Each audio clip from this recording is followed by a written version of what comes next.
नमस्कार प्रणाम भाई लोग। आप सब कैसन बनी भाई लोग? प्रदेश में तो हम आइल बनी। आज बिहाने बिहाने ऐसा सपना आइल ह कि आप लोग के बताई तो आप लोग भी मतलब कुछ सोचे पर मजबूर हो जाए।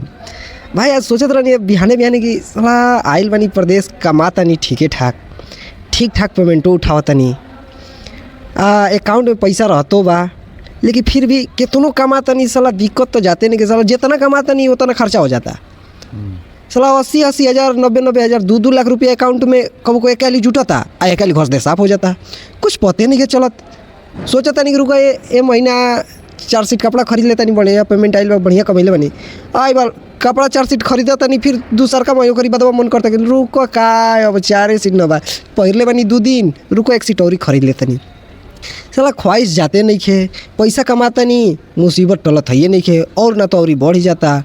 सोचता नहीं आज ख़त्म हो जाए प्रॉब्लम तो कल सब घरे बैठ के खाएं, साला प्रॉब्लम हटत है नहीं के, बढ़त जाता का करी कुछ समझ में आते नहीं के। लोग कमाते रहता, परेशानी जाते नहीं खे। सुतला में ख्वाब ऐसा आवता कि मतलब कब कब सोचला में ऐसा लगेला भाई लोग कि जब सुतला में अचानक से नहीं टूटेला तो कब ऐसा भइल बा हमन के साथ, हमन के आपस में शेयर कोई नहीं कहनी काहे ना भाई लोग के साथ शेयर कइला कि सुतला के बाद कब नींद अपने आप टूटेला ना तो यह उम्मीद रहेला कि अकाउंट में कब पैसा ढेर रहेला, आ कुछ ऐसा प्रॉब्लम आवेला घर जाला, आ फिर वह अकाउंटवा देखा तो 200 रुपया रहेला।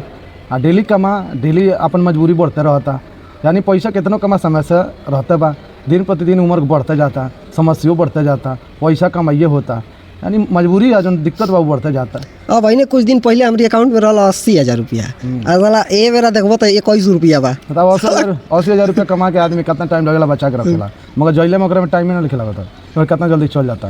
ये कबो कबो ऐसा हर इंसान से होता है, जरूरी नहीं है कि हम अनेक साथ हुई, हर केहू के साथ होते हैं। अचानक से ऐसा दिमाग में जरूर चलत हुई कि हम उनके कमानी या जिम्मेदारी परेशानी बढ़ते रहेला हैं। कब ये जरूर अपने आप में ज़िंदगी में ये जरूर अपने आप से सवाल आदमी हर केहू के मन में आवत हुई कि ऐसे ज़िंदगी मतलब बड़ा ही अनोखा बा, एगो बड़ा अच्छा ही बा तो बड़ा एगो दुख भी देला। 24 घंटा दुख के घड़ी एक कपड़े पर मटका नहीं बैठल रहेला, बुझाला कि दुखवा तो दुख है, शरीरियो दुख में बदल गई बा। हमार रजाऊ गइल बड़ा कमाए कहेला लोग, हमार रजाऊ गइल बड़ा कमाए परदेश, बड़ा रुपया कमाई, यहाँ रजाऊ के रुपया तो खाली दिमाग कहीं में रहेला। ऐसा रुपया ऐसा रजाऊ अरनिया के कौन काम के आई जब आदमी टेंशन में रहेला। लोग कहेला कि अरे फलानवा के लइका बड़ा पैसा कमाता, बड़ा पैसा देला, हाँ आई ना पूछला फलानवा के लइका कैसे दिमागवा में लेके घूमेला। अरे सोचे नहीं ना कि अब का संतोष कली, हाँ अब का उतना पैसा का संतोष से मतलब रही, लेकिन साला सोचे नहीं संतोष मतलब मन के शांत करके रही, ज़्यादा मतलब पैसा उड़ाई ना, ज़्यादा एक्स्ट्रा खर्चा करी ना, लेकिन बहुत कंट्रोल करे नहीं, लेकिन फिर भी साला खर्चा हो जाला, पते ना चलेला कहाँ से खर्चा हो जाला, कुछ बुझेबे ना करेला।